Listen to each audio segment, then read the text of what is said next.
So, good day everyone. I'm going to report all about dementia and Alzheimer's disease.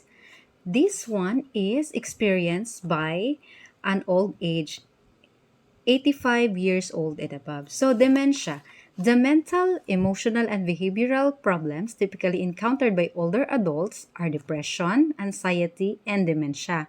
Mental deterioration, also known as organic brain syndrome, poor nutrition, inadequate sleep, metabolic problems, and strokes may cause dementia, which affects 4% of those age 65.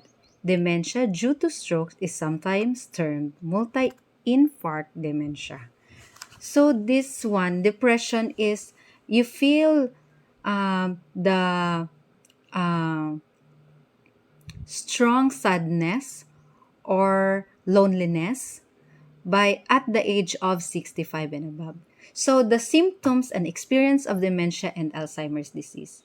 So the dementia you experience when you have dementia, they experience forgetfulness, confusion, personality changes. So sa age ng 65 up, lalo na yung mga matatanda, ah, due to stroke, ang cause ng dementia is due to stroke. So, nawawala ng connection yung brain cells sa ating brain. Kaya naglo-lower na yung quality ng kanilang brain function. So, madali na silang makalimot and then magko-confuse na sila, sino nga ba ito? So, hindi na nila masyadong naaalala yung mga bagay-bagay.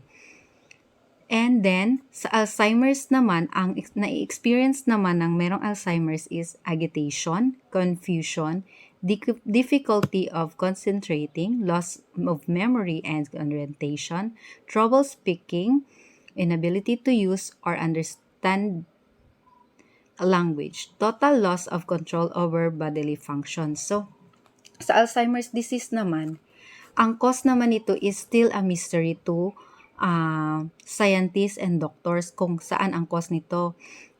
But still, they research kung ano ba talaga ang cause ng Alzheimer's disease. But the dementia, ito yung loss ng connection ng brain cells natin due to stroke, ganyan.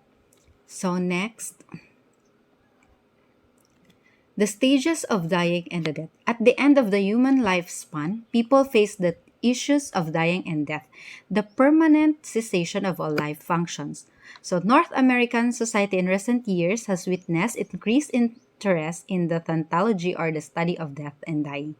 So, si Elizabeth Kubler-Ross, nag-conduct siya ng interview sa 200 person na terminally ill. So, sa 200 na person na yun, there are 5 stages na kanilang ang 5 stages na reaction nila.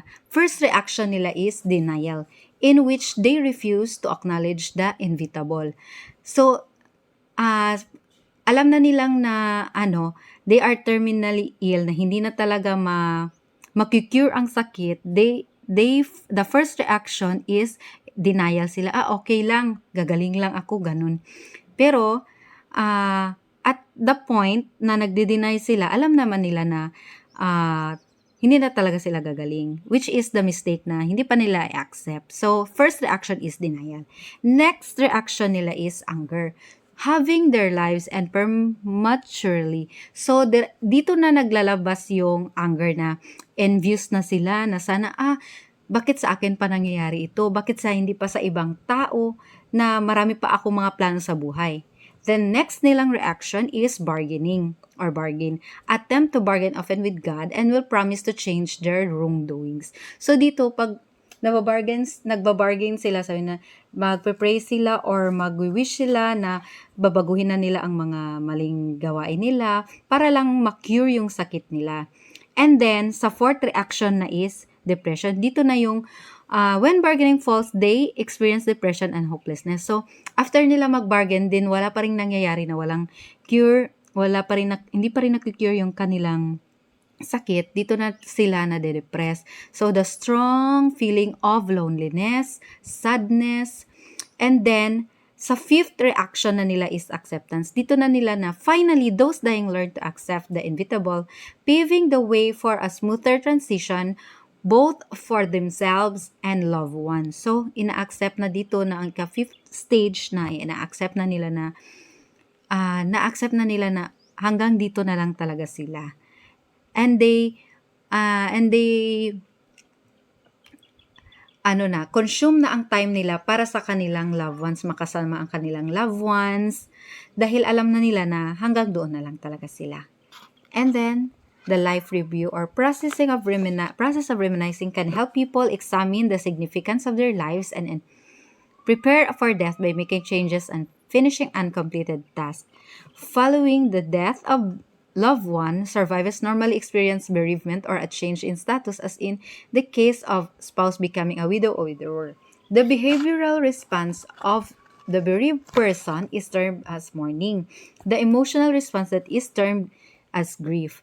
People may also experience anticipatory grief or feeling of loss and guilt while the dying person is still alive. So dito na ang life review ng process ng tao, dito na nila kailangan makasama ko yung mga mahal ko sa buhay, na gagawin ko na yung mga importanteng bagay. So sa bereavement, ito yung mga naiiwan na spouse, dito na nagkakaroon ng strong grief, mourning or yung loneliness, nagluluksa. So, dealing with the dying and the death. There are mga organization na pwede ang mga namatayan or mga naga-bereaved person to consult a psychologist, a doctor, yan. So first is grief therapy. So grief therapy, this is counseling and support group can help individuals deal with their grief and bereavement. So ang pupuntahan mo nito pag grief therapy is psychologist. Psychologist ang makakatulong sa'yo about this na counseling support groups. Sila yung mga psychologist na tutulong sa'yo para maano yung sadness mo, depressed ka, mabibigyan ka nila ng advice, gamot. And then sa hospice, which can occur at home or in a hospital or other institution, can provide care for a dying persons and their families. So sa hospice, ito yung mga caregiver, nurses na tumutulong sa terminally ill or sa mga bereaved person. Yung mga kasama sa hospital, nagbabantay, caregiver, or kung sa bahay, yung kasama na nagbabantay. Next is death education. Can also help by providing people with information on dying, legal issues, and various practical matters. So, ang naman dito sa death education is mga thanatologist. Ito yung nag-study of mga terminally ill person or the dying person. Next is bibliotherapy or reading books about dying, perhaps explaining the popularity of the life after books. So, meron ito sa school, sa mga library, pwede ka makahiram or makabili sa mga bookstore para basahin mo po, para meron kang meron ka rin makukuhang advice or mga understanding about sa dying and the death. So, maiibsan yung inyong pagluluksa. Then, that's all and thank you.